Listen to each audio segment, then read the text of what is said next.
Hello दोस्तों, welcome to English classes channel. दोस्तों, आज हम लेकर आए हैं ऐसे वर्ड्स जिनके साउंड सिमिलर हैं लेकिन उनके मीनिंग डिफरेंट हैं। और आज का हमारा पेयर है second pair stationary and stationery. पहले में हमने किया था प्रिंसिपल एंड प्रिंसिपल।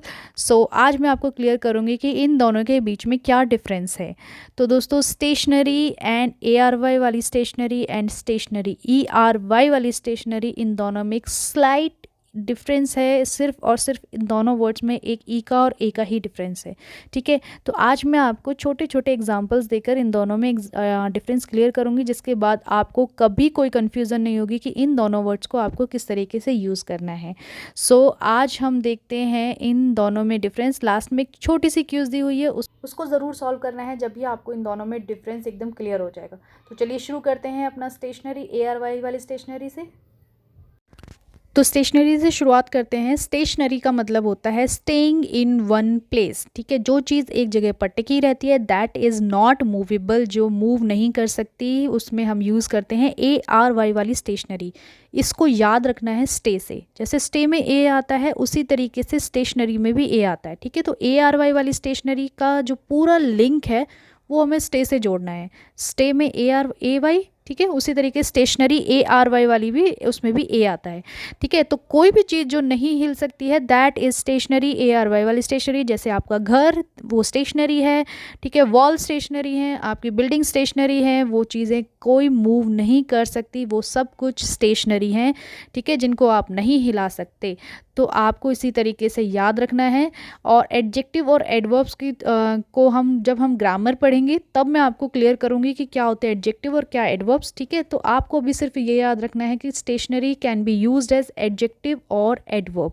ठीक है, objects that are not moving, और जो स्टिल रहते हैं अपनी जगह पर, अपनी पोजीशन पर, उनको हम बोलते हैं स्टेशनरी ARY वाली स्टेशनरी। आपको स्पेलिंग में कंफ्यूज नहीं होना है इसके बाद से। ठीक है, आपको स्टे से ही याद रखना है। एक एग्जांपल दे देती हूँ छोटा सा। जैसे कि हमारी हो गई ये वॉल स्टेशनरी है ARY वाली स्टेशनरी, क्योंकि ये मूव नहीं कर सकती है किधर भी। ठीक है दोस्तों, आई होप सो आपको समझ आ गया होगा। स्टेशनरी का मीनिंग होता है objects that are not movable, जो चल फिर नहीं सकते, जो मूव नहीं कर सकते, that is stationary ARY। So एक छोटा सा एग्जांपल मैं आपको देती हूँ। The hostages were ordered to remain stationary. ठीक है, जो हॉस्टेजेस मीन्स जो बंधक हमने बनाए थे, उनको ऑर्डर किया गया है कि आप स्टिल रहो, मूव नहीं करना है आपको, इमूवेबल रहना है आपको। That is stationery. जैसे एक बिल्डिंग्स हैं, ये क्या है स्टेशनरी, क्योंकि ये मूव नहीं कर रही है। तो ऐसी हर चीज़ जो मूव नहीं करेगी, वो उसको हम बोलेंगे स्टेशनरी ARY।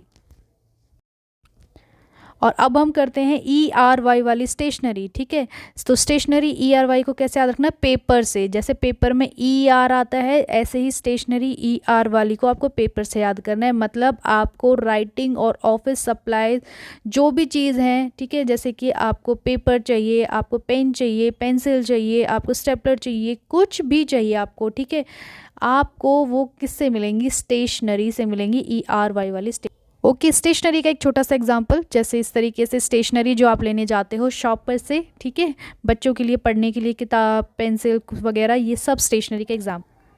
तो स्टेशनरी का मीनिंग एकदम क्लियर हो जाना चाहिए। स्टेशनरी का मीनिंग हो गया आपकी ऑफिस सप्लाईज। ठीक है, पेन, पेपर, पेंसिल वगैरह जो भी आप शॉप से लेने जाओगे, वो ERY वाली स्टेशनरी होगी। So we need stationery in office. ठीक है, ERY वाली स्टेशनरी मतलब मुझे पेन, पेंसिल, एनवलप्स चाहिए। तो आगे से कभी भी शॉप पर जाना तो ज़रा एक बार नोटिस कर लेना कि ERY लिखा हुआ है या ARY। और यहाँ पर अब हम स्टेशनरी का मीनिंग हमें क्लियर हो गया है। ये हमारी स्टेशनरी का एक छोटा सा एग्जांपल और है। अब हम चलते हैं अपनी क्विज़ पर। मैंने आपको दोनों के मीनिंग्स अच्छे से समझा दिए हैं। अब मैं आपको एक छोटी सी क्विज़ देने वाली हूँ। सो क्विज़ नंबर 2। ठीक है, आज हम करेंगे, मैं आपको वही 5 क्वेश्चंस दूंगी। आपको A और B में से आपको एक बार fill in the blanks fill करने हैं। तो अगर छोटा मोटा अगर आपको अभी भी कोई समझ नहीं आया इन दोनों में डिफरेंस, तो आपको इस क्विज से क्लियर हो जाएगा। तो यहाँ पर मैं आपको लिख रही हूँ 5 क्वेश्चंस, तो आप मेरे साथ उनको आप उनके fill in the blanks fill कीजिए। ठीक है, तो पहला है the junior in office is charge of ordering dash A और B। स्टेशनरी ARY वाला A है और ERY वाला B है। ठीक है, तो आपको इनको साथ साथ आपको फिल करते रहना है, जिससे लास्ट में आप आंसर्स मैच कर सकें। सो सेकेंड है Ram has remove the dash painting on wall. ठीक है, A और B में से फिल करना है। Third is a portable structure is not dash A और बी। फोर्थ है हमारा our dash supplies are getting low. ठीक है, वी नीड मोर ए और बी में से। ठीक है, फिफ्थ है हमारा nowadays walls are no longer dash, they can be moved around for more space. ठीक है, तो अब आपको मैं इनके आंसर्स बता रही हूँ साथ के साथ ही। ठीक है, आपने सबने फिल कर लिए होंगे। सो पहला है the junior in office is charge of ordering A और बी। तो किस चीज़ के लिए चार्ज किया गया है, स्टेशनरी या स्टेशनरी, तो ERY वाला स्टेशनरी होगा इसमें। सो इसका आंसर होगा हमारा फर्स्ट का आंसर बी। ठीक है, तो यहाँ पर हम फिल करेंगे अपना answer B. Next, Ram has remove the dash painting on wall, means stationary, ARY वाली स्टेशनरी जो स्टिल पेंटिंग थी।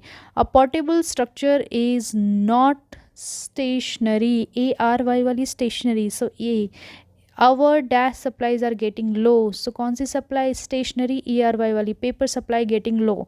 Now days walls are no longer stationary, ARY वाली स्टेशनरी। ठीक है, क्योंकि अब वॉल्स जो हैं वो उनको मूव करा सकते हैं।